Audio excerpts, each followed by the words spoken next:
Hey there, I'm Frank Mitchell. On this channel, it's all about helping you understand your car and keeping it running the way it should. Whether it's routine maintenance or solving those tricky problems, I've got you covered. If you find this useful, give the video a like, hit that subscribe button, and be sure to watch till the end. You might learn something that saves you time and money. All right, let's get started. Once closed the year 2019 from CarWow, we already have all the data to perform an analysis of the automotive sector in Spain in these last 12 months. And for this we begin by analyzing sales.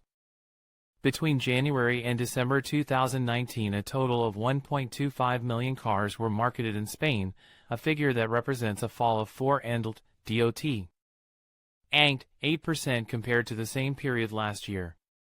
This is also the first drop in sales since 2012. However, and despite the fact that it is a decline, this figure shows that it is one of the best years of the decade as far as sales are concerned. Concerns about the fall in sales to private individuals. If we now analyze sales by channels, we have that the main car buyer in Spain continues to be the private customer. Specifically, in 2019 a total of 586,317 units were sold through the private customer channel. While this is a high figure, it should also be noted that this is a decrease of 11.6% compared to the same period last year. In the other channels, sales in the corporate channel were 433,657 units, representing a growth of 3.1%, and those of rental companies were 238,286 units, or 0.2%.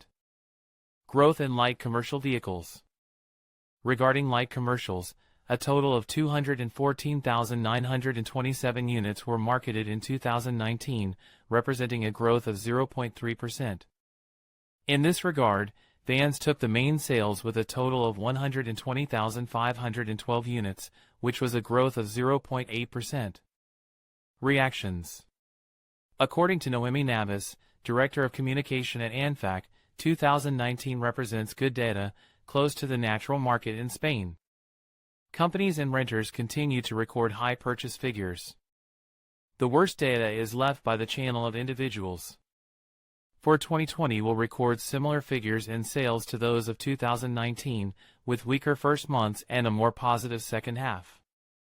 For his part, Raul Morales, Facinato's communication director, points out that at Facinato we consider the year to be a good one.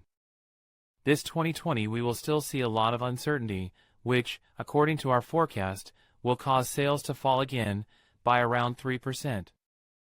Finally, Gandlam's communication director, Tanya Puig, pointed out that the positive figures of the last 4 months have not been enough to turn the market around, which closes in negative due to the weakness of private purchases after 6 years of growth.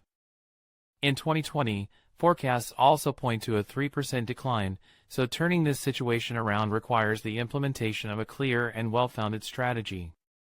Seat, the best-selling brand.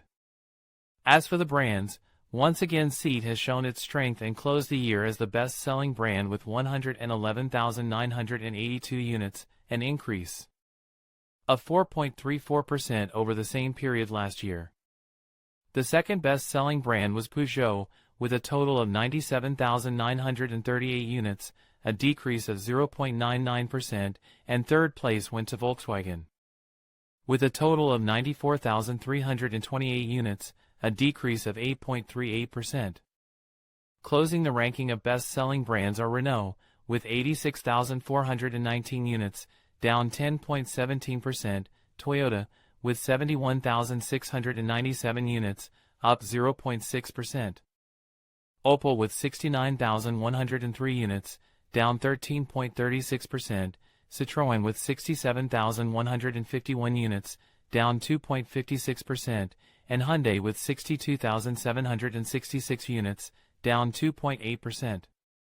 Tesla, the fastest-growing brand, Infiniti, the one with the biggest drop.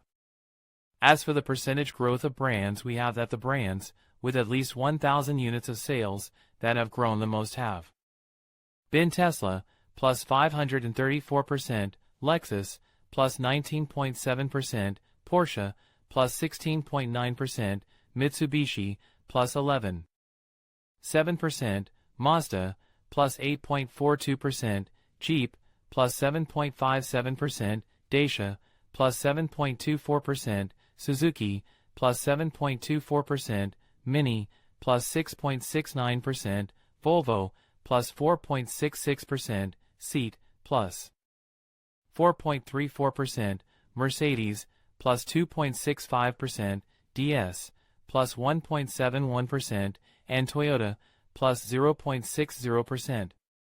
Conversely, the brands with the largest sales decline and with more than 1,000 units sold in 2019 were Infiniti, minus 31.9%, Smart, minus 24.88%, Jaguar, minus 22.92%, Subaru, minus 20.26%, Fiat, minus 19.61%, Land Rover, minus 18.31%, Alfa Romeo, minus 17.30%, Nissan, minus 17.28%, Opel, minus 13.36%, Kia, minus 12.19%, SsangYong, minus 10.40%, Renault, minus 10.17%, Ford, minus 9.69%, Volkswagen, minus 8.38%, Audi, -7 and DOT. ANGT, 43%, BMW, minus 5.12%, Honda, minus 5.08%, Hyundai, minus 2.80%, Citroën, minus 2.56%, Peugeot, minus 0.99%, and Skoda, minus 0.24%. Fuels. Alternative fuels already account for 12%. Another interesting data that leave us car sales in 2019 is the fuel analysis.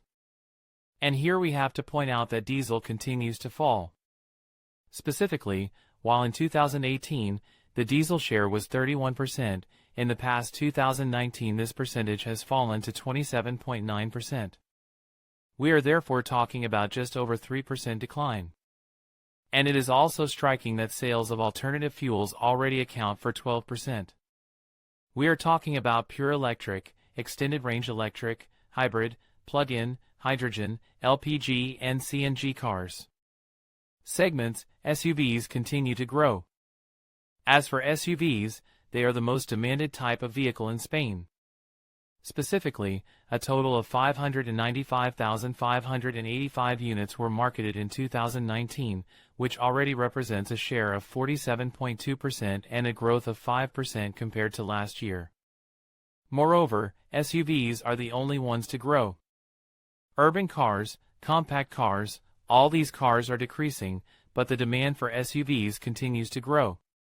Specifically, small SUVs have gone from a share of 14.9% to 17.3%, medium SUVs have gone from 21.9% to 23.9%, and large SUVs have gone from 4.2% to 5%. Madrid, the leading and growing region, Catalonia, a declining region. By geographical distribution, it is also important to note that Madrid was the leading autonomous community in terms of sales with a total of 463,309 units, representing a share of 36.8% and an increase of 1.6%. The next region in terms of sales was Catalonia with a 13.8% share and a total of 173,469 units, a decrease of 6.3%. Finally, the third region is Andalusia with 10.6% of total sales and 133,391 units, a decrease of 10.5%. In conclusion, the analysis of car sales in Spain reveals significant trends and shifts over the past year. With a notable increase in electric vehicle sales and a gradual recovery from the impacts of the pandemic, the market is showing signs of resilience. However, challenges such as supply chain disruptions and economic uncertainties remain. As we move forward, it will be essential to monitor these developments closely to understand their implications for both consumers and the automotive industry. Thank you for watching, and stay tuned for more insights on this evolving topic.